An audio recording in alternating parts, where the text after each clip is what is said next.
व्याख्यामुद्रां करसरसिजैः पुस्तकं शङ्खचक्रे बिभ्रद्भिन्नस्फटिकरुचिरे पुण्डरीके निषण्णः अम्लानश्रीरमृतविशदैरंशभिप्लावयन् मामाविर्भूयादनगमहिमामानसेवागधीशः नमस्ते प्राणेश प्रणतविभवाय मणिमगाः नमः स्वामिन् रामप्रियतमनमन् गुरुगुणा नमस्तुभ्यं भीमप्रबलतमकृष्णेष्ट भगवन् नमः श्रीमन्मध्वप्रदिश सुदर्शन्नो जय जय श्रीगुरुभ्यो नमः नारायणं सुरगुरुं जगदेकनाथं भक्तप्रियं सकललोकनमस्कृतं च त्रैगुण्यवर्जितमजं विभुमाद्यमीशं वन्दे भुवग्नम् अमरासुरसिद्धवन्द्यं नारायणं नमस्कृत्य नरं चैव नरोत्तमं देवीं सरस्वतीं व्यासं ततो जयमुदीरयेत्. ವೇದವ್ಯಾಸುರ ಮಹಾಭಾರತದ ಚಿಂತಕರಿಗೆ ವಂದನೆಗಳು. ಶಾಂತಿ ಪರ್ವದ 312ನೆಯ ಪ್ರವಚನ. ವಿಶೇಷವಾಗಿ ಒಂದು ಮೋಕ್ಷ ಧರ್ಮದಲ್ಲಿ ನೆಲೆಗೊಂಡ ಸಂಸಾರದ ಬಗ್ಗೆ ಪ್ರಶ್ನೆ ಕೇಳಿಕೊಂಡ ಧರ್ಮರಾಜನಿಗೆ ಭೀಷ್ಮರು ಸುವರ್ಚಲೆಯ ಶ್ವೇತಕೇತುವಿನ ಚಿಂತನೆಗಳನ್ನು ಇಟ್ಟಿದ್ದಾರೆ. ಒಂದು ಕಾಲದಲ್ಲಿ ಶ್ವೇತಕೇತು ಗುರುಕುಲದಿಂದ ಬಂದಾಗ ಹೆಡ್ವೈಡ್ ಅಂತೇವಲ್ಲ, ಹಾಗೆ ಹೆಡ್ವೈಡ್ ತಾನು ಅನ್ನುವ ನೆಲೆಯಲ್ಲಿ ಅಹಂ ಭಾವದಿಂದ ಬೀಗಿದ್ದ. ಹೀಗಾಗಿ ಆತನ ಹಿನ್ನೆಲೆಯನ್ನು ಅರಿತಿರಬೇಕು ಸುವರ್ಚಲೆ.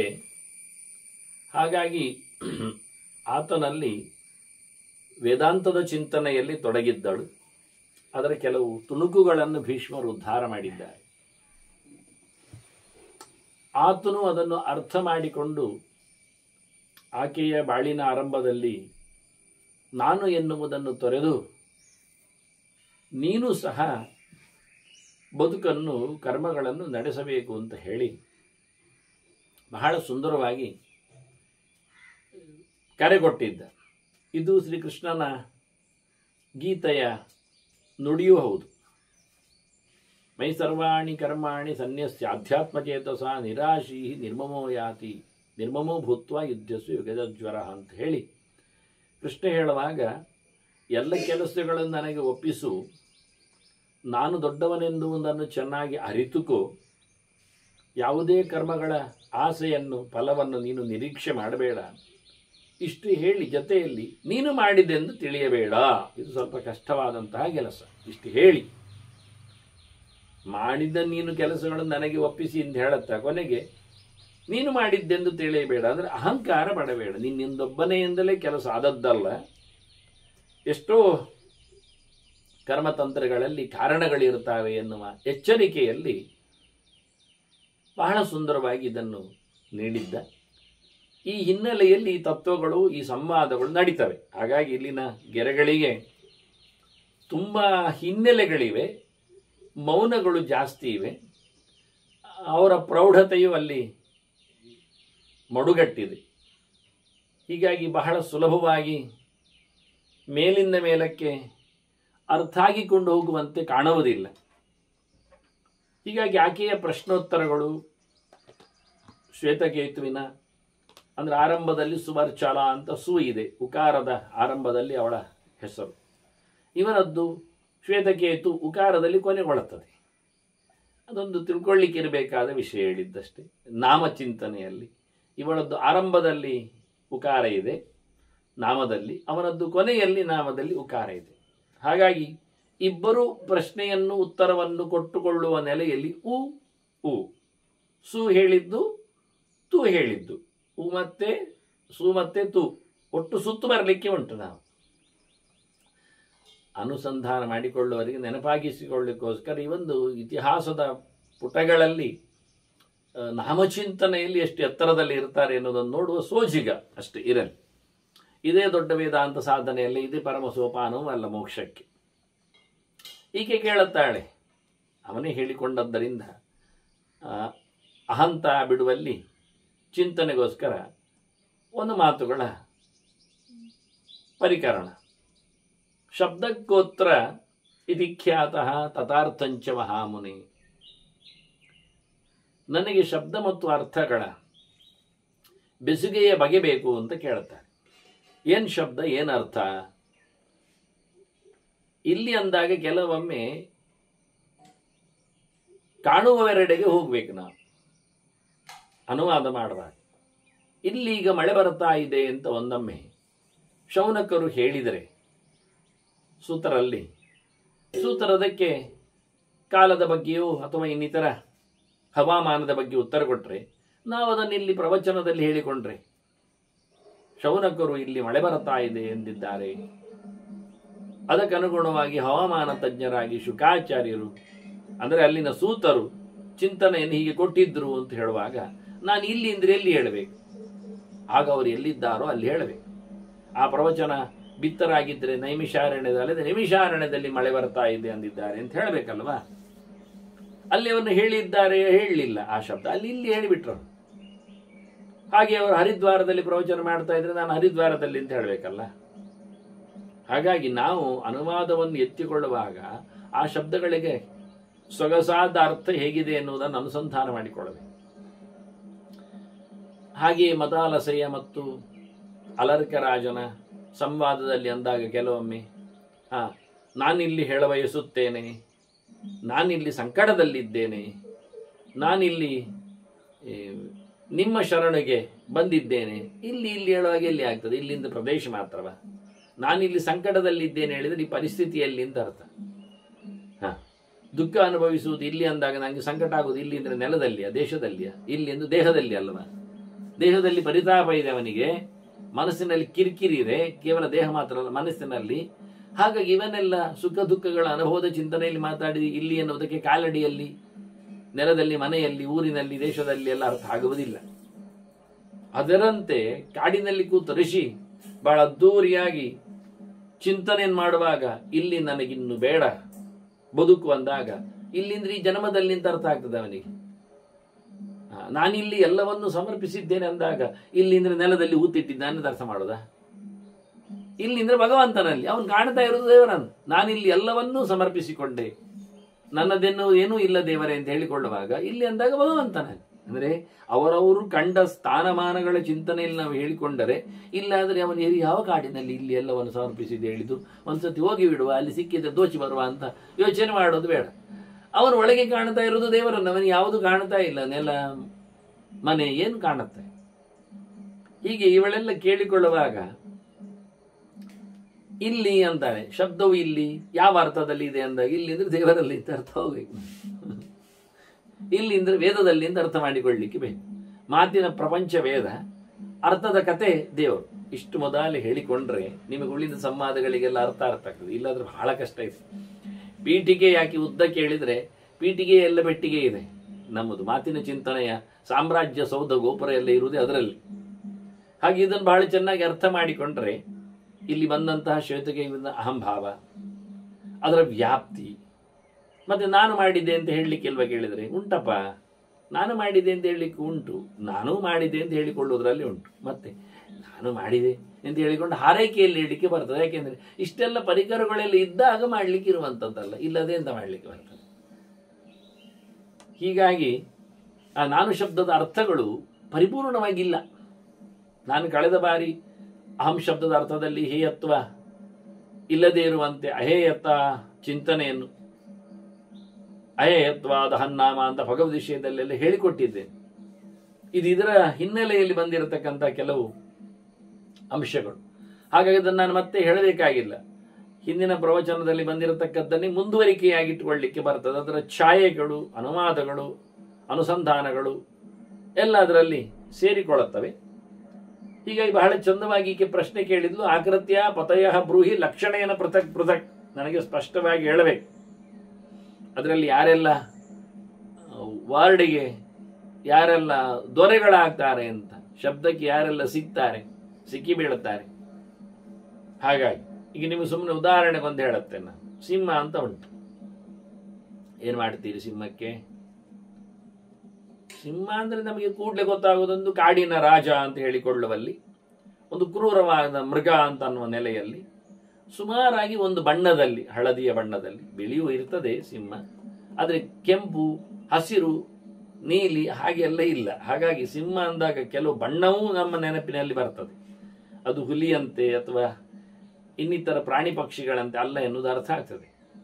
ಹೆಣ್ಣಿನಲ್ಲಿ ಕೇಸರ ಇಲ್ಲದ, ಗಂಡಿನಲ್ಲಿ ಕೇಸರ ಇರುವ ಒಂದಿಷ್ಟು ದೊಡ್ಡ ಮೋರೆ ಹಾಗೆ. ಆದರೆ ಸಿಂಹ ಹೇಳಿದ ತಕ್ಷಣ ನರಸಿಂಹ ಯಾಕೆ ಅರ್ಥ ಆಗುವುದಿಲ್ಲ, ನೆನಪಿಗೆ ಬರುವುದಿಲ್ಲ? ಬರಬಹುದು. ಭಗವಂತನ ರೂಪ ವಿಶೇಷವು ನೆನಪಿಗೆ ತರಬಹುದು. ಯಾಕೆಂದ್ರೆ ಕೆಲವೊಮ್ಮೆ ಗೆರೆಯಲ್ಲಿ ಹೇಳುವಾಗ ಮತ್ಸ್ಯಕೂರ್ಮಃ ವರಾಹಶ್ಚ ಸಿಂಹ ವಾಮನ ಭಾರ್ಗವಾಹ ಅಂತ ಹೇಳಿ ನರಶಬ್ದವನ್ನು ಬಿಟ್ಟೆ. ಯಾಕೆ ಮತ್ಸ್ಯ ಕೂರ್ಮ ಅಂತ ಎಲ್ಲ ಉಂಟಲ್ಲ, ವರಾಹ ಅಂತ ಉಂಟಲ್ಲ, ವರಾಹದಲ್ಲಿ ನರವರಾಹ ಹೇಳಿದ್ನ. ನೋಡಿ, ಗಮನಿಸಿ. ನಾವು ನೋಡುವಾಗ ಭೂವರಾಹ ಪ್ರತಿಮೆ ಚಿಂತನೆ ಮಾಡುವಾಗ ಅಥವಾ ಕೊಟ್ಟಲ್ಲಿಯೂ, ಈಗ 4 ಮಠಗಳಲ್ಲಿ ಭಗವಂತನನ್ನು ವಿಗ್ರಹವನ್ನು ಪೂಜೆಗೆ ಆಚಾರ್ಯರು 8 ಮಠದಲ್ಲಿ ನೀಡಿದಾಗ 4 ಮಠದಲ್ಲಿ ಪ್ರತ್ಯೇಕ ವಿಷಯಗಳನ್ನು ನೀಡಲಿಕ್ಕೆ ಬಂದಾಗ ಅದರಲ್ಲಿ 2 ಮಠದಲ್ಲಿ ವರಾಹ ಮತ್ತು ನರಸಿಂಹನನ್ನು ಕೊಟ್ಟಿದ್ದ. ಅಲ್ಲಿ ವರಾಹನನ್ನು ಕೊಡುವಾಗ ನರವರಾಹನನ್ನೇ ಕೊಟ್ಟದ್ದು. 4 ಕೈಗಳು ಬೇರೆ. ಹಾಗೆ ನರಸಿಂಹನಲ್ಲಿ ಹಾಗೆ ಅಲ್ವಾ, ಕೈಗಳಿದ್ದೇ ಸಿಂಹದ ಮೋರೆ ಮಾತ್ರ ಕೊಟ್ಟದ್ದಲ್ಲ. ಆದ್ರೆ ದೇವರು ಬರುವಾಗ ಅವತಾರದಲ್ಲಿ ನರಶ್ಚಾಸೋ ಸಿಂಹಶ್ಚ ಅಂತ 2 ರೂಪವನ್ನು ಪಡೆದಿದ್ದಾನೆ, 2ರ ಸಮಾವೇಶವನ್ನು ಪಡೆದಿದ್ದಾನೆ. ಆದರೆ ವರಾಹದಲ್ಲಿ ಆಗುವಾಗ ಹಾಗೊಂದು ಇಲ್ಲ. ಯಾಕಿಲ್ಲ? ವರ ಕೇಳಿದ್ದಿಲ್ಲವ. ಹಿರಣ್ಯಾಕ್ಷ ಅರ್ಧಂಬರ್ಧದ ರೂಪದಲ್ಲಿ ಸಾಯಲಿಕ್ಕೆ ಉಂಟು ಅಂತ ಕೇಳಿಕೊಂಡಿಲ್ಲ. ಹಿರಣ್ಯಕಶಿಪು ಅದು ಕೇಳಿದ್ರಿಂದ ದೇವರು ನರನಾಗಿಯೂ ಸಿಂಹನಾಗಿಯೂ ಬರಲೇಬೇಕಿತ್ತು. ಆದರೆ ವರಾಹ ಆಗುವಾಗ ನರನಾಗಿಯೂ ವರಾಹನಾಗಿಯೂ ಬರಲಿಲ್ಲವ. ಬರುವಾಗ ವರಾಹನಾಗಿಯೇ ಬಂದ. ಇಡೀ ಸೂಕರ ರೂಪವೇ ಆವಿರ್ಭಾವಗೊಂಡದ್ದು ಭೂಮಿ ಉದ್ಧಾರದಲ್ಲಿ. ಮತ್ತೆ ನಮಗೆ ಚಿಂತನೆಗಾಗಿ ಅವನ ನರಾರ್ಧ ಶರೀರದವನ್ನು ನಾವು ಚಿಂತನೆಗೆ ತಂದೆವು. ಹಾಗಾಗಿ ಇವತ್ತು ನಾವು ಮತ್ಸ್ಯಕೂರ್ಮಗಳಿಗೂ ನರಾರ್ಧ ಶರೀರ ಹಾಕಿದ್ದೇವೆ ನೋಡಿ ಚಿತ್ರಗಳಲ್ಲಿ. ಮೇಲೆ ದೇವರು, ಕೆಳಗೆ ಮೀನು ತುಂಡು, ಬಾಲ ಮಾತ್ರ. ಹಾಗೆ ಕೂರ್ಮ, ಯಾವನೊಬ್ಬ ಪುಣ್ಯಾತ್ಮ ಕೂರ್ಮಕ್ಕೂ ಮುಸುಣ್ಣು ಮೇಲೆ ಮಾಡಿದ, ಬಾಲದಲ್ಲಿ ದೇವರನ್ನು ಕುಳ್ಳಿರಿಸಿದ, ಎಂಥದ್ದು ಮಾಡಿಕೊಂಡ ಅರ್ಧಂಬರ್ಧಕ್ಕೆ. ಅಂದ್ರೆ ಇಲ್ಲೆಲ್ಲ ವರಾಹ ಮಂಡೆ ಬೇರೆ, ಹಯಗ್ರೀವ ಮಂಡೆ ಬೇರೆ, ನರಸಿಂಹ ಮಂಡೆ ಬೇರೆ. ಆದ್ರಿಂದ ಮತ್ಸ್ಯವು ಕೂರ್ಮದಲ್ಲಿಯೂ ಮಂಡೆ ಬೇರೆ ಇರಬೇಕು ಅಂತ ಯೋಚನೆಯೋ ಅದು ಮಾಡಲಿಲ್ಲ ಪುಣ್ಯಾತ್ಮರು. ಮತ್ಸ್ಯ ರೂಪದಲ್ಲಿ ಬಾಲ ಕೆಳಕೊಟ್ಟು ದೇವರ ಮಂಡೆ ಕೊಟ್ಟರು. ನಿಜವಾಗಿ ಮಂಡೆ ಬೇರೆ ಆಗಬೇಕಲ್ಲ, ಹೌದಲ್ಲ? ಯೋಚನೆ ಮಾಡಿ. ಮತ್ಸ್ಯ ಮಂಡೆ ಮಾಡಿದ ದೇವರು, ಮೀನಿನ ಮಂಡೆ ಅಡಿಯಲ್ಲಿ ದೇವರು. ಹಾಗೆ ಕೂರ್ಮದ ಮಂಡೆ ಅಡಿಯಲ್ಲಿ ದೇವರು. ಸೂಕರದ ಮಂಡೆ ಅಡಿಯಲ್ಲಿ ಮನುಷ್ಯ ಆಗ್ತದೆ. ಸಿಂಹದ ಮಂಡೆ ಹಯಗ್ರೀವು ಹಾಗೆ. ಕುದುರೆಯ ಮಂಡೆ ಮನುಷ್ಯನ ದೇಹ. ಕೊನೆಗೆ ಗಣಪತಿ ಹೋಗುವಾಗ ಆನೆಯ ಮಂಡೆ ಮನುಷ್ಯನ ದೇಹ. ಅದು ಚೆನ್ನಾಗಿ ಕಾಣ್ತದೆ ಆ ಲೆಕ್ಕದಲ್ಲಿ ನೋಡಿದರೆ. ಹಾಗೆ ಮಾಡಿದ್ರು. ಇದೇನೋ ಯಾರು ಕಲಬೆರಕೆ ಮಾಡಿದ್ರೋ, ಯಾವುದಿಂದಾಗಿ ಹೆಚ್ಚು ಕಡಿಮೆ ಆಗಿದೆಯೋ ಗೊತ್ತಿಲ್ಲ. ಹೀಗಾಗಿ ಸಿಂಹ ಅಂದಾಗ ನರಸಿಂಹನು ನೆನಪಿಗೆ ಬರಬಹುದು. ಇನ್ನು ಮುಂದಕ್ಕೆ ಹೋದರೆ ಪುರುಷ ಸಿಂಹ ಅಂತ ಕರೀದಿಲ್ವ? ಸಿಂಹ ಅಂದ್ರೆ ಬಲಿಷ್ಠ ಅಂತ ಅರ್ಥ. ಆ ರಾಜನನ್ನು ರಾಜಸಿಂಹ ಅಂತ ಕರಿತೇವೆ, ಜಯಸಿಂಹ ಅಂತ ಹೇಳ್ತಾರೆ ಕಬೆನಾಡಿನ ಅರಸ ಆಗಿದ್ದಾಗ ಆಚಾರ್ಯ ಕಾಲದಲ್ಲಿ. ಹಾಗಾಗಿ ಸಿಂಹ ಶಬ್ದವು ಶ್ರೇಷ್ಠ ಅರ್ಥದಲ್ಲಿ ಬಂದಿದೆ. ಇದು ವ್ಯಾಕರಣಬದ್ಧ. ಅಂದ್ರೆ ಹೇಳಿದ ನಾವೇ ಅಲ್ಲ ವ್ಯಾಕರಣಬದ್ಧ ಅಂದ್ರೆ ಮತ್ತೆ ಅಂತ. ಪುರುಷ ಶಾರ್ದೂಲ ಅಂತವೆ. ಶಾರ್ದೂಲ ಅಂದ್ರೆ ಹುಲಿ ಅಂತ ಅರ್ಥ, ಸಿಂಹ ಆಗಬಹುದು. ಹಾಗೆ ಇದನ್ನೆಲ್ಲ ವೃಷಭ ಅಂತೇವೆ, ಗೂಳಿ. ವೃಷಭ ಅಂದ್ರೆ ಎತ್ತು.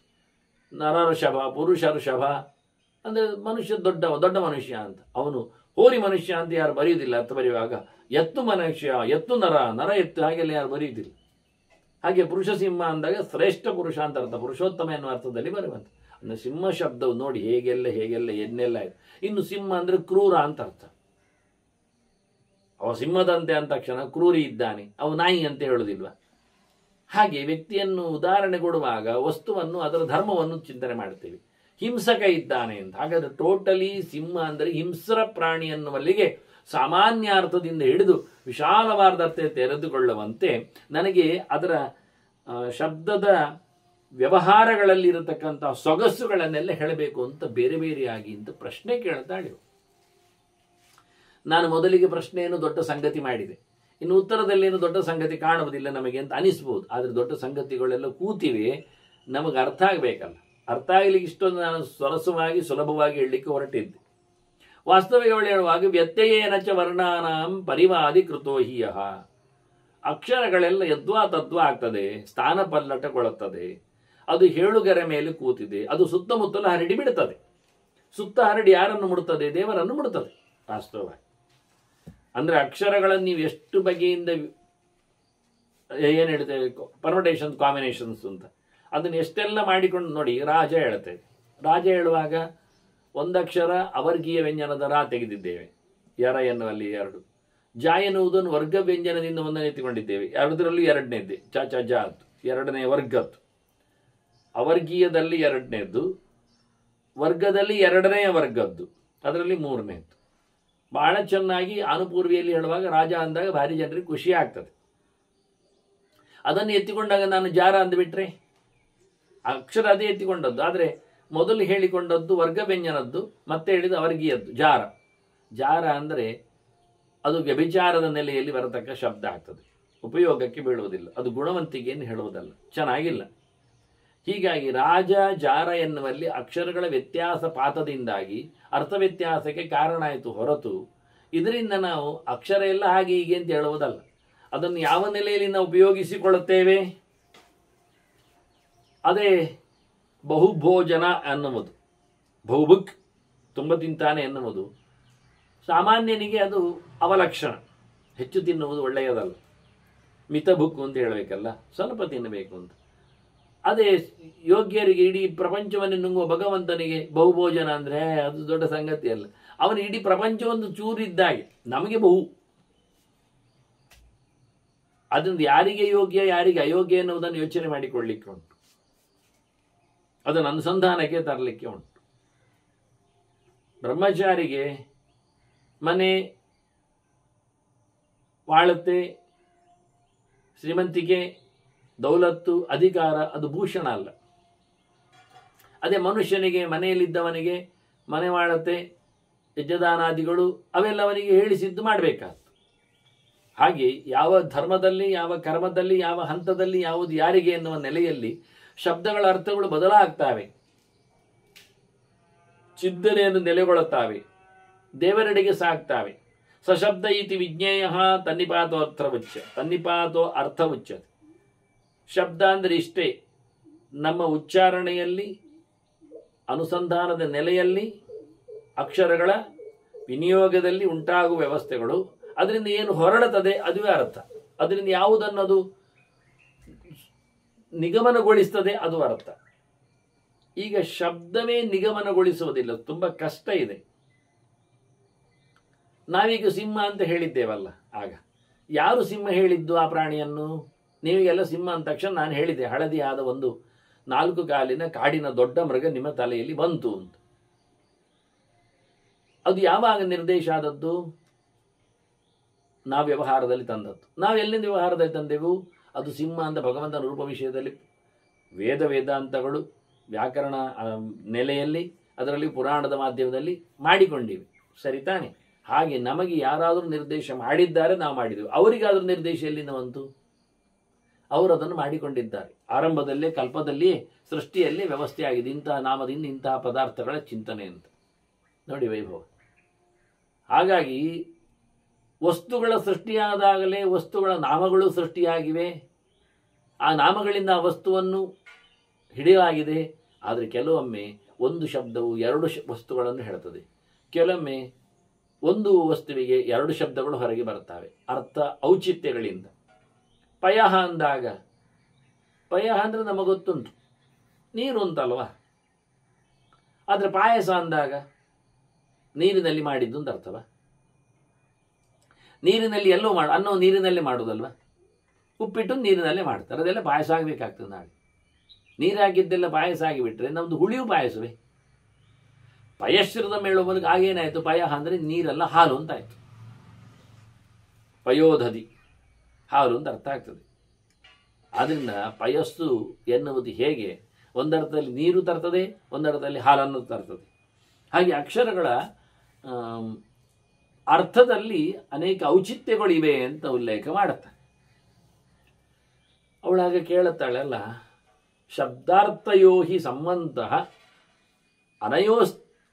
ಅನಯೋಸ್ತಿ ವಾನವ ತ್ವನಯೋ ರಸ್ತಿ ವಾನವ. ಶಬ್ದಕ್ಕೂ ಅರ್ಥಕ್ಕೂ ಸಂಬಂಧ ಉಂಟಾ ಇಲ್ವಾ ಹೇಳಿ? ಶಬ್ದ ಹೇಳಿದ ತಕ್ಷಣ ಅರ್ಥ ಆಗ್ತದಾ ಇಲ್ವಾ? ಅರ್ಥ ಇರ್ತದಾ ಇಲ್ವಾ? ಅದು ಸಂಬಂಧ ಉಂಟಾ ಇಲ್ವಾ? ತನ್ಮೇ ಬುರ್ಹಿ ಯಥಾ ತತ್ವಂ ಶಬ್ದಸ್ಥಾನೇ ಅರ್ಥಯವ ಚೇತ್. ಶಬ್ದವೇ ಒಂದು ಪದಾರ್ಥವನ್ನು ಗಮನಿಸುವುದಾಗಿದ್ದರೆ ಹೇಗಿರುತ್ತದೆ ಅದನ್ನು ತಿಳಿಸಿಕೊಡಿ ಅಂತ ಕೇಳುತ್ತಾರೆ.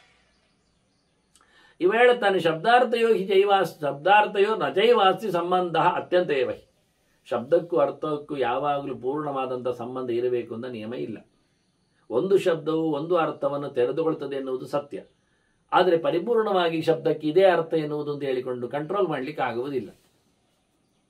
ನಾನೀಗ ಹೇಳಿದ ಹಾಗೆ ಪಯಸ್ ಶಬ್ದ ಇದ್ದಾಗೆ ಹೀಗೆಯೇ ಅಂತ ಹೇಳಿಕೊಂಡು ನಿರ್ಬಂಧ ಮಾಡಲಿಕ್ಕೆ ಬರುವುದಿಲ್ಲ.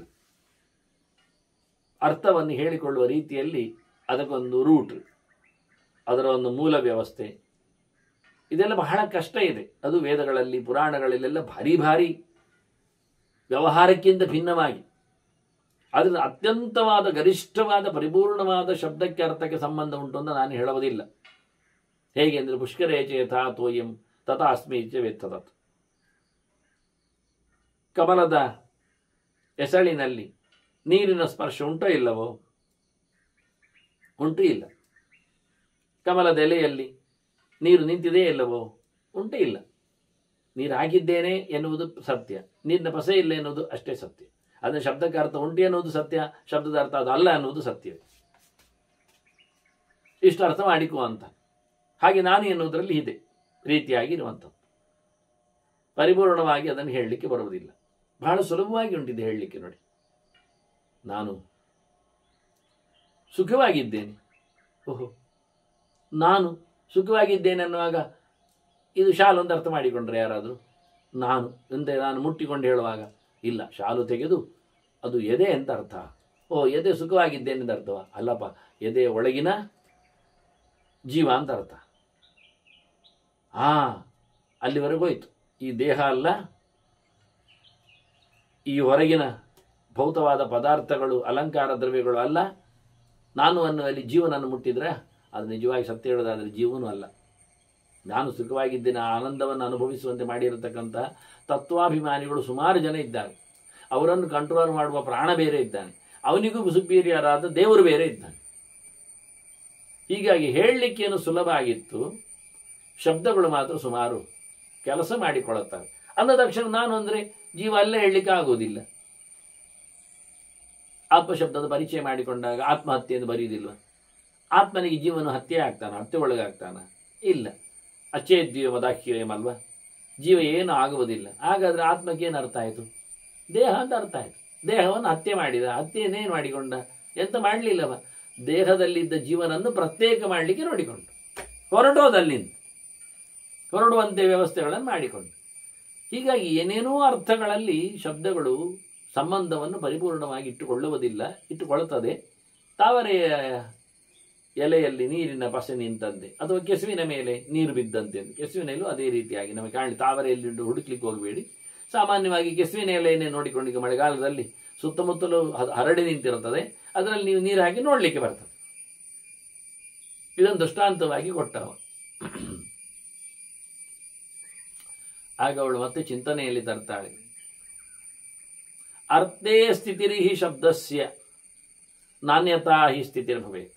ಏನಿದ್ದರೂ ಶಬ್ದದಲ್ಲಿ ಅರ್ಥ ನಿಂತಿರ್ತದೆ ಎನ್ನುವುದರಲ್ಲಿ ಏನು ಎರಡು ಮಾತಿಲ್ಲ ಅನ್ನುವುದನ್ನು ಹೇಳಿಕೊಂಡೆ. ಪರಿಪೂರ್ಣ ಸಂಬಂಧ ಇಲ್ಲ ಅಂತ ಅದು ಸಂಬಂಧ ಉಂಟು ಎನ್ನುವುದು ಸತ್ಯ ಆಯ್ತಲ್ಲ. ವಿದ್ಯುತೇ ಮಹಾಪ್ರಾಜ್ಞ ವಿನಾರ್ಥಂ ಬ್ರೂಹಿ ಸಪ್ತಮ.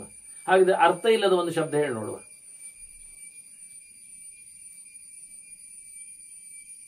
ನೀನು ತುಂಬ ತಿಳ್ಕೊಂಡೆ, ತಿಳಿದಿದ್ದೀಯ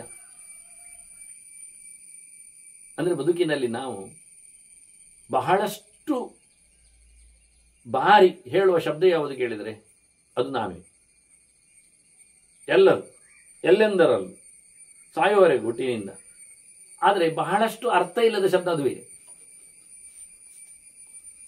ಬಹಳ ಬಾರಿ ಅದಕ್ಕೆ ಅರ್ಥ ಇಲ್ಲ ಆಗ್ತದೆ. ಒಳಗಿಂದ ಇಟ್ಟುಕೊಂಡು ಈ ಪ್ರಶ್ನೆಗಳನ್ನೆಲ್ಲ ಕೇಳಿರ್ತಾರೆ. ವಾಸ್ತವವಾಗಿ ನಿಮಗೆ ನಾನು ಉದಾಹರಣೆಗಾಗಿ ಹೇಳಿದ್ದು. ಇವ ಹೇಳುತ್ತಾನೆ, ಅದಕ್ಕೆ ಉತ್ತರ ಕೊಡುತ್ತಾನೆ. ಈಗ ವಾಸ್ತವವಾಗಿ ನೋಡಿಕೊಳ್ಳಿಕ್ಕೆ ಹೋದರೆ ಸಂಸರ್ಗೋ ಅತಿಮಾತ್ರಸ್ತು ವಾಚಕಸ್ಥೇನ ವರ್ತತೆ. ಶಬ್ದಕ್ಕೂ ಅರ್ಥಕ್ಕೂ ನಮ್ಮ ಮಾತಿನ ವ್ಯವಹಾರದಲ್ಲಿ ಸಂಪರ್ಕದಲ್ಲಿ ಸೇತುವೆ ಆದದ್ದು. ಅಸ್ತಿ ಚೇತ್ ವರ್ತದೆ ನಿತ್ಯಂ ವಿಕಾರೋಚ್ಚಾರಣೇನವೇ. ನಮ್ಮ ಉಚ್ಚಾರಣೆಯಲ್ಲಿನ ಒಂದು ಸೈದ್ಧಾಂತಿಕ ನೆಲೆಯಲ್ಲಿ ಶಬ್ದಕ್ಕೊಂದು ಅರ್ಥ ಇರುತ್ತದೆ. ನಮ್ಮ ನೆಲೆಯಲ್ಲಿ ಅದಕ್ಕೆ ಒಂದೊಮ್ಮೆ ಅರ್ಥ ಆಗದೆ ಹೋದಲ್ಲಿ ಅರ್ಥ ಇಲ್ಲದೆ ಹೋಗ್ತದೆ. ಇದ್ದರೆ ಉಂಟೆ, ಸರಿ ಅನ್ಲವು. ವೇದದ ಕಥೆ ಇದು. ವೇದದಲ್ಲಿ ಹೇರಳವಾದ ಶಬ್ದಗಳಿವೆ. ಅನಂತಾವೈ ವೇದ. ಅರ್ಥವನ್ನು ಭೌತ ಪ್ರಪಂಚದಲ್ಲಿ ಹುಡುಕುವುದು ಹೇಗೆ? ಕೊನೆಗೆ ನಾವು ಹೇಳಿಬಿಡುದು ಸಮಾಧಾನಕ್ಕೆ. ಏನು? ವೇದಾಕ್ಷರಾಣಿ ಯಾವಂತಿ ಪಠಿತಾನಿ ದ್ವಿಜಾದಿಭಿ ತಾವಂತಿ ಹರಿನಾಮಾನಿ ಪಠಿತಾನ ಸಂಶಯ ಅಂತ. ವೇದದಲ್ಲಿ ಏನೆಲ್ಲ ಅಕ್ಷರಗಳನ್ನು ಹೇಳುತ್ತೇವೆಯೋ ಅದೆಲ್ಲ ದೇವರು ಅಂತ ಅರ್ಥ. ಯಾಕೆಂದ್ರೆ ಅದರಲ್ಲಿ ಶಬ್ದಗಳು ಹೇಳುವುದಕ್ಕಿಂತ ಹೆಚ್ಚು ಅಕ್ಷರಗಳನ್ನು ಹೇಳಲಿಕ್ಕೆ ಇರ್ತದೆ. ಕೆಲವು ಕಡೆಯಲ್ಲಿ ಅಕ್ಷರಗಳು ನು ಕಂ ಎಲ್ಲ ಬರ್ತದೆ. ಹಾಗೆ ಇದಕ್ಕೆಲ್ಲಲ್ಲಿ ಹುಡುಕ್ಲಿಕ್ಕೆ ಆಗುವುದಿಲ್ಲ ಅನ್ವಯಗಳಲ್ಲಿ. ಅದನ್ನ ಅಕ್ಷರಗಳಲ್ಲಿ ಭಗವಂತನ ಚಿಂತನೆಯನ್ನು ಮಾಡಲಿಕ್ಕೆ ಸಾಧ್ಯ ಇರುವುದರಿಂದ ಅವ್ರು ಹೇಳ್ತಾರೆ ಶಬ್ದಸ್ಥಾನೋತ್ರ ಇತ್ಯುಕ್ತ ತದಾ ಅರ್ಥ ಇತಿ ಮೇ ಕೃತಂ. ಇಲ್ಲಿ ಎಲ್ಲರ ವಿಷಯದಲ್ಲಿಯೂ ಪ್ರಧಾನವಾಗಿ ಶಬ್ದವೇ ಚಿಂತನೆಗೆ ಬರ್ತದೆ ಅಂತ ತಿಳ್ಕೊಂಡ್ರೆ ನಾನು ಇದನ್ನು ಒಪ್ತೇನೆ. ಉಂಟು ಉಂಟು ಅಂತಲೂ ಇಲ್ಲ ಇಲ್ಲ ಅಂತಲೂ ಒಪ್ಪಿಕೊಳ್ಳುವ, ಇಲ್ಲದ್ದು ಉಂಟು ಅಂತ ಇಟ್ಕೊಳ್ಳುವ, ಅದಾಗಲಿ. ಅರ್ಥ ಆಸ್ತಿತೋ ನತಿಷ್ಟೇಚ್ಛ, ಅರ್ಥ ಇಲ್ಲದೆ ಇರ್ಲಿಕ್ಕೆ ಆಗುವುದಿಲ್ಲ ಅಂತ ಒಂದುಂಟಲ್ಲ, ಅದೇ ಹೇಗೆ ಹೇಳು? ವಿರೂಢಮಿಹ ಭಾಷಿತ. ನೀನು ಹೇಳಿದ್ದುಕೊಂಡದ್ರಲ್ಲಿ ಒಂದು ಸ್ವಲ್ಪ ಎಲ್ಲಿಯೋ ನಿಶ್ಚಯ ಇದೆ, ಆದರೆ ಅದು ರೂಢಿ ಆಗ್ತಾ ಇಲ್ಲ ಆಗಿ ಕಾಣ್ತಾ ಉಂಟಲ್ಲ ದೃಷ್ಟಾಂತದಲ್ಲಿ ಹೇಳುವಾಗ. ಇವು ಹೇಳುತ್ತಾನೆ, ಇಲ್ಲಪ್ಪ ನನ್ನ ದೃಷ್ಟಾಂತ ಏನು ವಿರುದ್ಧ ಆಗಲಿಲ್ಲ, ಇನ್ನೊಂದು ಬೇಕಾದ ದೃಷ್ಟಾಂತ ಕೊಡ್ತಾನೆ. ನ ವಿಕೂಲೋತ್ರ ಕಥಿತಃ, ನಾನು ಅನುಕೂಲವಾಗಿ ಹೇಳಿದ್ದೇನೆ, ಪ್ರತಿಕೂಲವಾಗಿ ಹೇಳಲಿಲ್ಲ ಹೇಳುವಲ್ಲಿ. ಇನ್ನೊಂದು ದೃಷ್ಟಾಂತ ಆದರೆ ನಾಕಾಶಂ ಹಿ ವಿನಾ ಜಗತ್. ಈಗ ಜಗತ್ತು ಅದು ಆಕಾಶ ಇಲ್ಲದೆ ಇರ್ತದ? ಜಗತ್ತು ಎನ್ನುವುದೊಂದು ಪದಾರ್ಥ ವಿಶೇಷ ವಸ್ತು, ಅದು ಆಕಾಶದಲ್ಲಿ ಇರ್ತದೆ. ವಸ್ತು ಇರಬೇಕು ಅಂತಾದರೆ ಅದಕ್ಕೊಂದು ಆಕಾಶ ಬೇಕು. ಇಷ್ಟು ವಿಷಯ. ದೇಶ ಮತ್ತು ಕಾಲಕ್ಕೆ ಸಂಬಂಧ ಇಲ್ಲದ್ದನ್ನು ಯಾವುದನ್ನು ಗಮನಿಸಲಿಕ್ಕೆ ಆಗುವುದಿಲ್ಲ. ಒಂದು ಸಿಂಹ ಇದೆ ಹೇಳಿದರೆ ಅದು ಎಲ್ಲಿಯೋ ಒಂದು ಕಡೆಯಲ್ಲಿ ಇರಬೇಕು, ಒಂದು ದೇಶವನ್ನು ಆವರಿಸಿರ್ತದೆ. ಒಂದು ಸಿಂಹ ಇದೆ ಅಂದರೆ ಅದು ಯಾವಾಗಾದ್ರೂ ಇದ್ದಿರಬೇಕು, ಒಂದು ಕಾಲದ ಘಟ್ಟವನ್ನು ಇಟ್ಟುಕೊಂಡಿರ್ತದೆ. ಅದು ಹುಟ್ಟಿ ಸಾಯಲಿಬೇಕಾದ್ರೆ ಅಲ್ಲಿ ಇತ್ತು ಎನ್ನುವುದು ಸ್ಪಷ್ಟ ಆಗ್ತದೆ. ಹೀಗಾಗಿ ದೇಶ ಕಾಲಕ್ಕೆ ಸಂಬಂಧಪಟ್ಟಂತೆ ವಸ್ತುವಿನ ಗಮನ ಆದ್ದರಿಂದ ಆ ದೇಶವನ್ನು ಗುರುತಿಸುವ ವಿಧಾನ ಆಕಾಶ ಅಂತ. ಕಾಲ ಅದು ನಮ್ಮ ವಾಕ್ಯದಲ್ಲೇ ಬರ್ತದೆ, ಶಬ್ದದಲ್ಲಿ. ಇದೆ ಅಂದ ತಕ್ಷಣ, ಸಿಂಹ ಇದೆ ಅಂದ ತಕ್ಷಣ ಈಗ ಅಂತಲೇ ಅರ್ಥ. ಇತ್ತು ಹೇಳಿದ ತಕ್ಷಣ ಅದು ಹಿಂದೆ ಎಂದರ್ಥ. ಬರ್ತದೆ ಹೇಳಿದರೆ, ಹುಡ್ತದೆ ಹೇಳಿದರೆ ಅದು ಮುಂದಕ್ಕೆ ಎಂದರ್ಥ. ಅದರಿಂದ ಯಾರು ಸಹ ಕೇಳುವುದಿಲ್ಲ. ಒಂದು ಸಿಂಹ ಹುಡ್ತದೆ ಹೇಳಿದಾಗ ಎಲ್ಲಿ ಉಂಟು ಎಂದು ಹುಡ್ತದೆ ಹೇಳಿದ್ದಲ್ಲ, ಹಾಗಾಗಿ ನಾವು ಕಾಯಬೇಕೆನ್ನುವ ಸತ್ಯ ಕಾಲ. ಅದರಿಂದ ಕಾಲವು ನಮ್ಮ ನಾಮದಲ್ಲಿ, ನಮ್ಮ ವಾಕ್ಯದಲ್ಲಿ ಸೂಚಿತವಾಗಿರ್ತದೆ. ದೇಶವು ಸೂಚಿತವಾಗಿರಬೇಕಾಗಿಲ್ಲ, ಇದ್ದಿರ್ತದೆ ವಸ್ತುವಿನ ಗಮ್ಯಕ್ಕೆ. ಅದರಿಂದ ಇಲ್ಲಿ ಹೇಳ್ತಾನೆ ಬಹಳ ಚಂದವಾಗಿ, ಆಕಾಶ ಇಲ್ಲದೆ ಜಗತ್ತಿರುವುದು ಸಾಧ್ಯ ಇಲ್ಲ. ಅದನ್ನು ಸಂಬಂಧಸ್ತತ್ರ ನಾಸ್ತ್ಯೇವ ತದ್ವತ್ ಇತ್ಯೇಷಃ ಮನ್ಯತ. ಅಲ್ಲಿ ವಸ್ತುವಿಗೆ ಆಕಾಶಕ್ಕೆ ಸಂಬಂಧ ಉಂಟ, ಟಚ್ ಉಂಟ, ಅದು ಬೇಕಾಗ್ತದ? ಹಾಗೆಯೇ ಶಬ್ದವು ದೇವರಲ್ಲಿ ಹೇಳುವಾಗ ದೇವರನ್ನು ಮುಡುತ್ತದೇ ಇಲ್ಲ ಹೇಳಲಿಕ್ಕೆ ಬರುವುದಿಲ್ಲ. ವೇದ ಇದೆ, ದೇವರಿದೆ, ಹೇಳುವುದು ನಾವು. ಹೇಳದದ್ದೆಂದು ಹೇಳುವುದು ಹೇಗೆ ಅನ್ನುವ ನೆಲೆಯಲ್ಲಿ ಬಹಳ ವಿಚಿತ್ರವಾದಂತಹ ವ್ಯವಸ್ಥೆ. ಆಕಾಶದಲ್ಲಿಯೂ ಶಬ್ದ ಇರುವುದೇ, ಶಬ್ದಕ್ಕೂ ಕೊನೆ ಇಲ್ಲ. ಅರ್ಥ ಭಗವಂತ ಅಲ್ಲದೆ ಇದ್ರೆ ಇನ್ನೇನು ಅಲ್ಲ ಅರ್ಥ. ಆದರೂ ಪರಿಪೂರ್ಣವಾಗಿ ಶಬ್ದಕ್ಕೆ ಅರ್ಥವನ್ನು, ದೇವರನ್ನು ಹೇಳುವ ಸಾಮರ್ಥ್ಯವೂ ಇಲ್ಲ. ಅದು ಮುಂದೆ ವಿವರಿಸ್ತಾನವನು. ಆಕಾಶದಲ್ಲಿ ವಿಶ್ವವನ್ನು ಹೇಳುವ ಮೂಲಕ ಇಡೀ ಜಗತ್ತು, ಇಡೀ ಆಕಾಶ ಬಹಳ ದೊಡ್ಡದಾದಂತಹ ಒಂದು ಪರಿಕಲ್ಪನೆ. ಆ ಪರಿಕಲ್ಪನೆಯ ವಿಷಯದಲ್ಲಿ ಚಿಂತನೆ ಇದೆ. ಮತ್ತೆ ವಾಸ್ತವವಾಗಿ ಹೇಳಿಕ್ಕೆ ಹೋದರೆ ಇವಳು ಕೇಳುತ್ತಾಳೆ, ಸದಾಹಂಕಾರ ಶಬ್ದೋಯಂ ವ್ಯಕ್ತಮಾತ್ಮನಿ ಸಂಶ್ರಿತ. ಈಗ ಅಹಂ ಎನ್ನುವ ಶಬ್ದ ಅದು ದೇವರಲ್ಲಿ ಸ್ಪಷ್ಟವಾಗಿ, ದೇವರಲ್ಲಿ ಬೇಡ, ನಮ್ಮಲ್ಲಿ ಇಟ್ಕೊಳ್ಳು, ಆತ್ಮನಿಂದ ಜೀವನಲ್ಲಿ ಜೀವನಲ್ಲಿ ನಿಜವಾಗಿ ಅಹಂ ಎನ್ನುವ ಶಬ್ದ ಕೂತಿದೆ.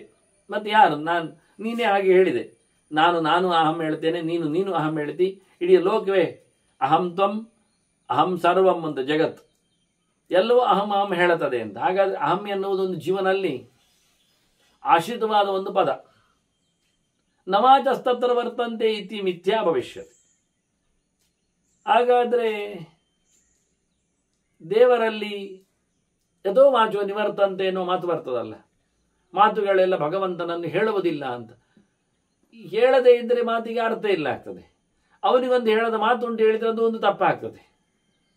ಆದ್ದರಿಂದ ಇದು ಸರಿಯಾಗಿ ಅರ್ಥ ಆಗ್ತಾ ಇಲ್ಲ ಅಂತೇಳಿ ಅಹಂ ಶಬ್ದದ ಬಗ್ಗೆ ಯಾರನ್ನು ಕುರಿತು ಹೇಗೆ ಹೇಳುತ್ತದೆ? ನನ್ನನ್ನು ಹೇಳುವುದಿಲ್ಲ ಆದರೆ ದೇವರನ್ನು ಹೇಳ್ತದ? ದೇವರನ್ನು ಎಲ್ಲ ಹೇಳುವುದಿಲ್ಲ ಆದ್ರಿಂದ ದೇವರನ್ನು ಹೇಳ್ತದೆ ಹೇಗೆ? ಅಹಂ ಶಬ್ದ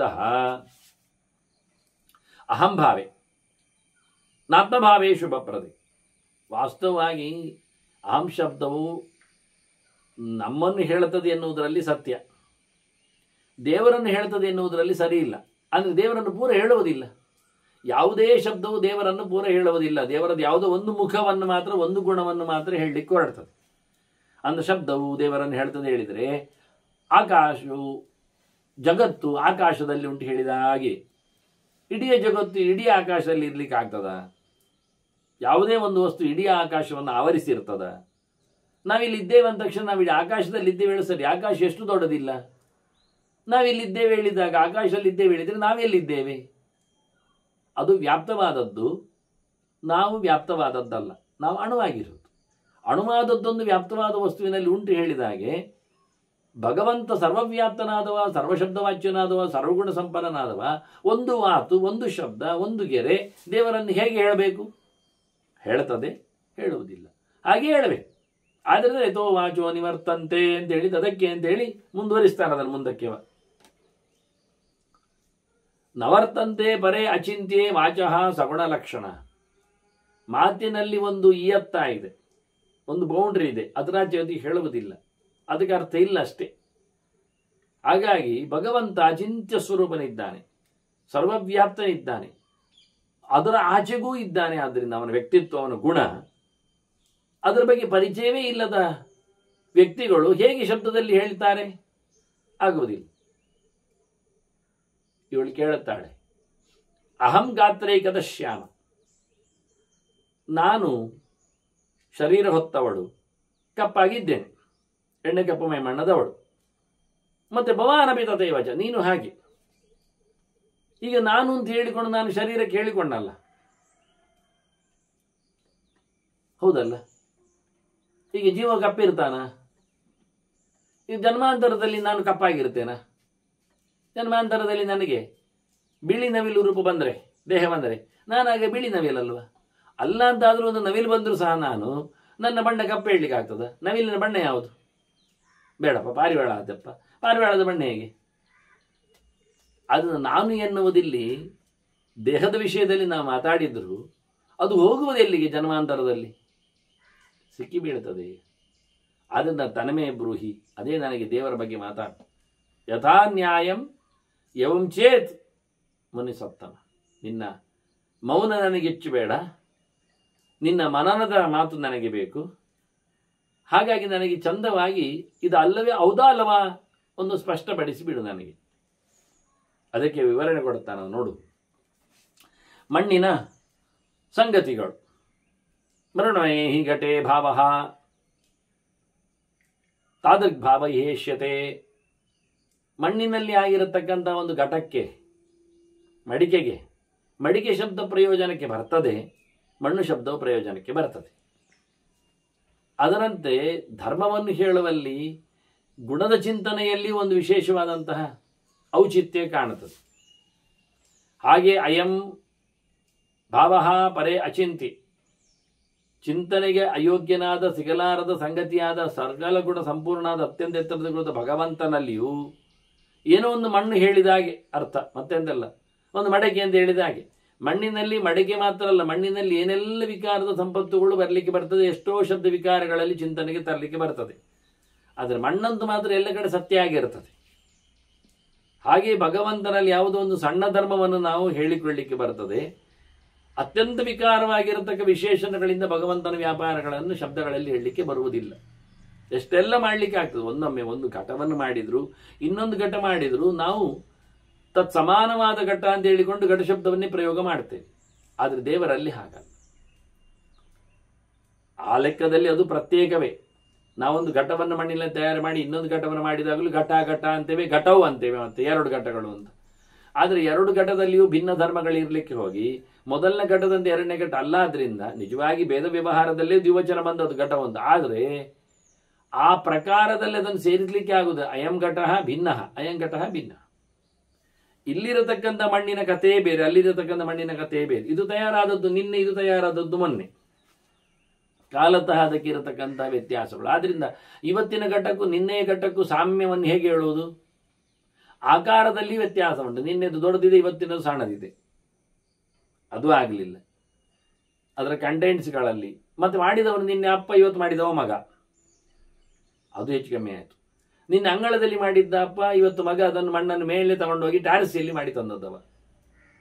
ಈಗ ನೀವು ಘಟವು ಹೇಗೆ ಹೇಳಿದ್ರಿ? ಒಂದನ್ನೇ ಇಟ್ಟುಕೊಂಡು ಎರಡನ್ನು ಘಟ ಘಟ ಅಂತ ವ್ಯವಹಾರ ತರ್ತೇವೆ. ಹಾಗೆ ಭಗವಂತ ಅಂದ್ರೆ ಭಾರಿ ವಿಚಿತ್ರ, ಹೇಳಲಿಕ್ಕೆ ಆಗದಷ್ಟು ಹೇಳಲಿಕ್ಕೆ ಬರೋದು. ಮಣ್ಣು ಎನ್ನುವುದ್ರಲ್ಲಿ ಸರಿ, ಅದು ಮಣ್ಣಿನದಲ್ಲ. ಆ ಮಣ್ಣಿನ ರಾಶಿಯೇ ಬೇರೆ, ಈ ಮಣ್ಣಿನ ರಾಶಿಯೇ ಬೇರೆ.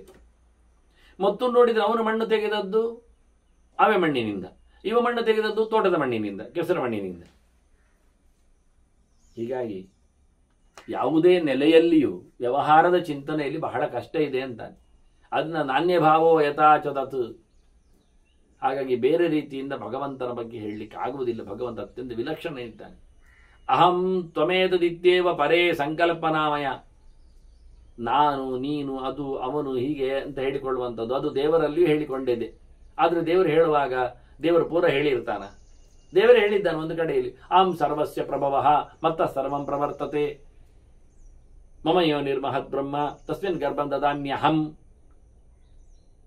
ಅಶ್ವತ್ಥ ಸರ್ವವೃಕ್ಷಾಣ ಅಹಂ ಅಂತೇಳಿ ಸ್ತೋತ್ರಸಾಮಸ್ಮಿ ಜಾಹ್ನವಿ.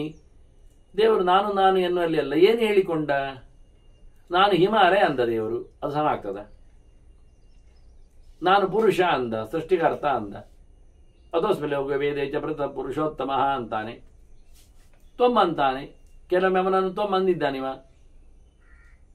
ಚರಾಚರಸ್ತಮ್ ಹೇಳಿಕೊಂಡೆಲ್ಲ ಅರ್ಜುನ ನೋಡುವಾಗ ನೀನು ಅಂತ ಹೇಳಿದ. ದೇವರು ನೀನುವ?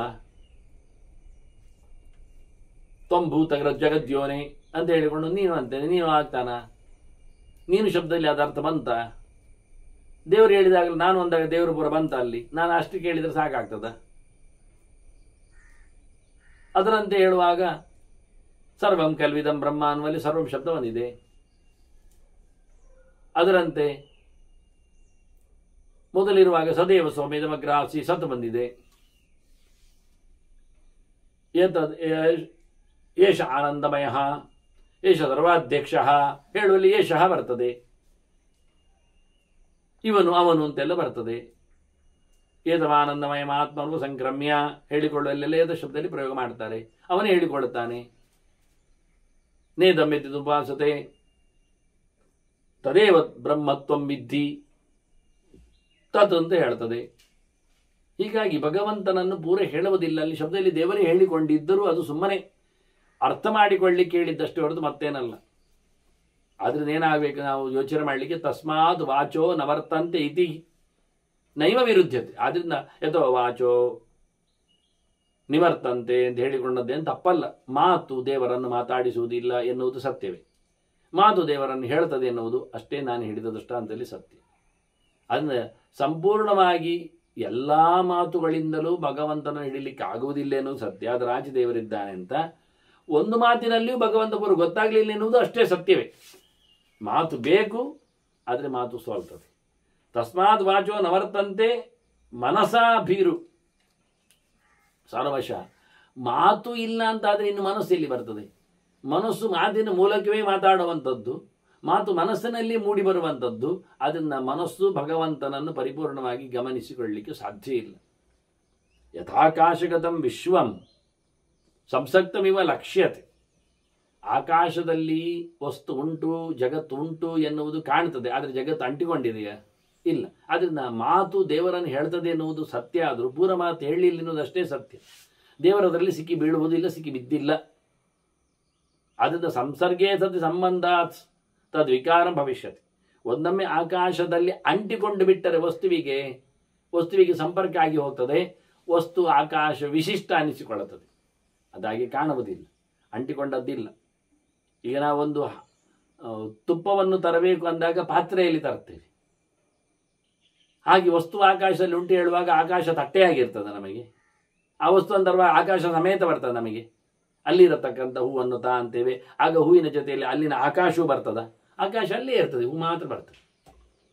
ಹಾಗೆ ಸಂಸರ್ಗ ಕಾಣುವುದಿಲ್ಲ, ಕಂಡರೆ ವಿಕಾರ ಅನಿಸ್ತದೆ, ಹೂ ಬೇರೆ ಆಗಿ ಹೋಗ್ತದೆ, ಆಗ ವಿಲಕ್ಷಣ ಆಗ್ತದೆ, ವಿಶಿಷ್ಟ ಆಗ್ತದೆ. ಹೀಗೆ ಭಗವಂತನ ಬಗ್ಗೆ ಚಿಂತನೆ ಮಾಡಲಿಕ್ಕೆ ಭಗವಂತ ಯಾವುದೇ ವಸ್ತುವಿನ ಸಂಪರ್ಕದಲ್ಲಿ ಇಲ್ಲದ ಅತ್ಯಂತ ವಿಲಕ್ಷಣನಾಗಿದೆ. ಆದ್ದರಿಂದಲೇ ಭೌತನಾಮಗಳು ಭಗವಂತನ ಮಾತಾಡಿಸಿದಲ್ಲಿ ಹೇಳಿತ್ತು.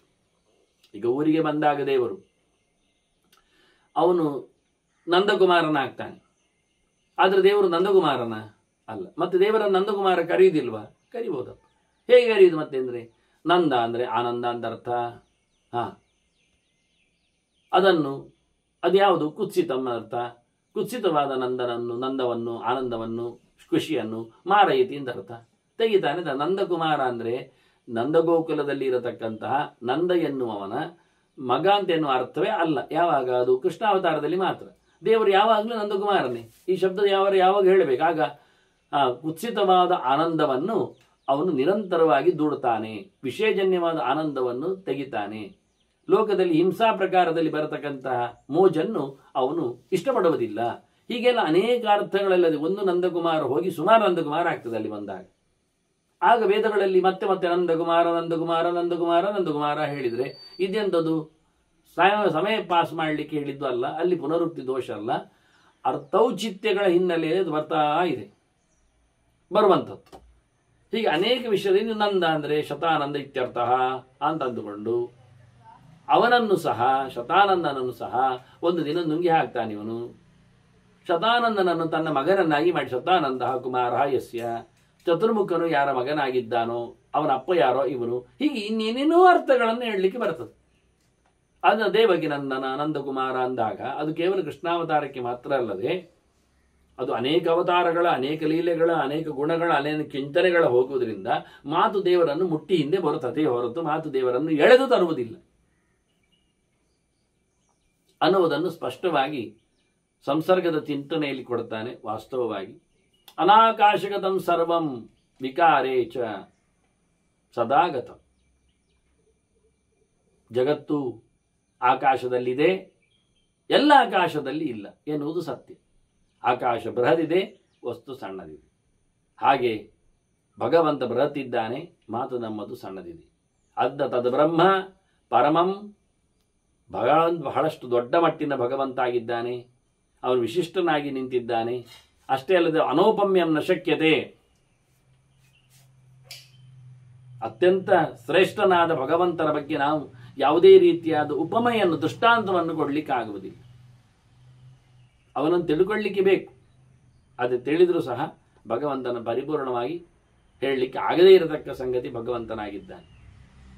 ನ ದೃಶ್ಯತೆ ತಥಾ ದೃಶ್ಯತೆ ಚ, ಸದೃಶ್ಯತೆ ಚ ನ ತಥಾ ಸದೃಶ್ಯತೆ ಚ ನ ದೃಶ್ಯತೆ ಚ ಇತಿ ಮತಿರ್ಮಮ.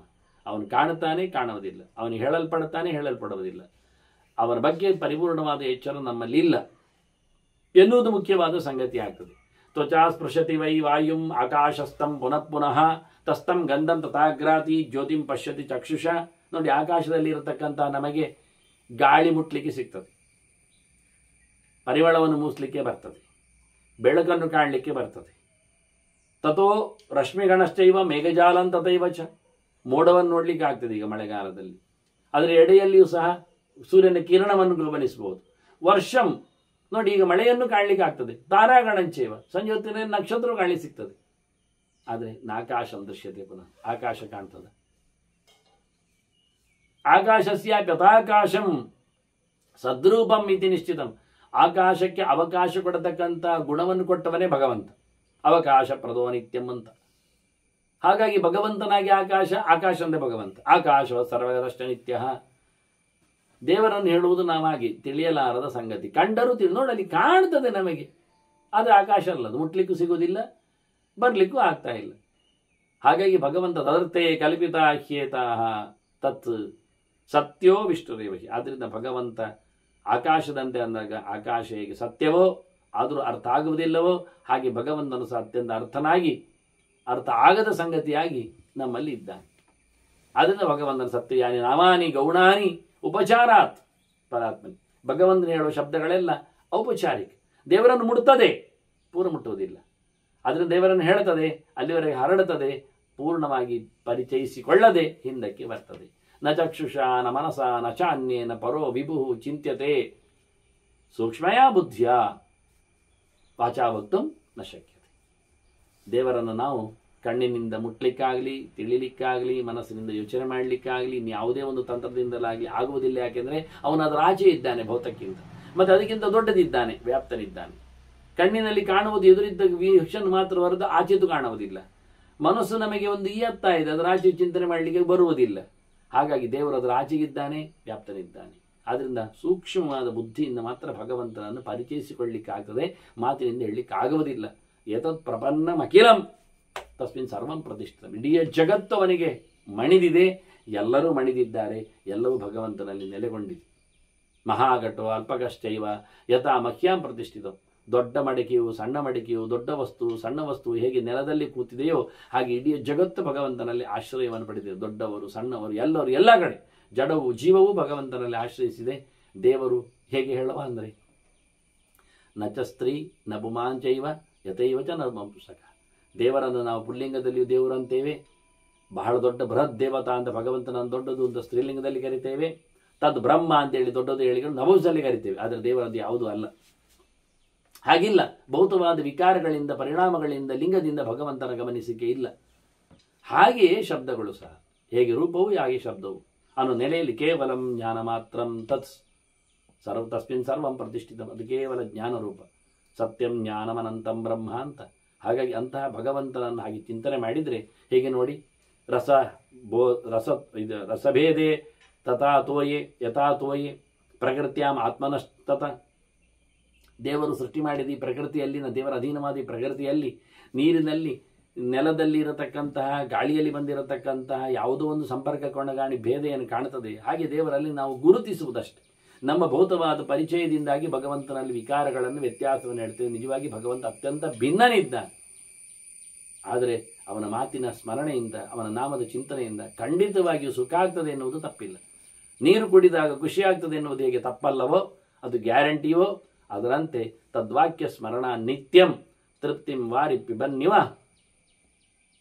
ಭಗವಂತನ ವಿಷಯದಿಂದಾಗಿ ಅವನು ಖಂಡಿತವಾಗಿಯೂ ಪ್ರಾಪ್ನೋತಿ ಜ್ಞಾನಮಖಿಲಂ, ಪರಿಪೂರ್ಣವಾದ ಜ್ಞಾನವನ್ನು ಪಡಿತಾನೆ.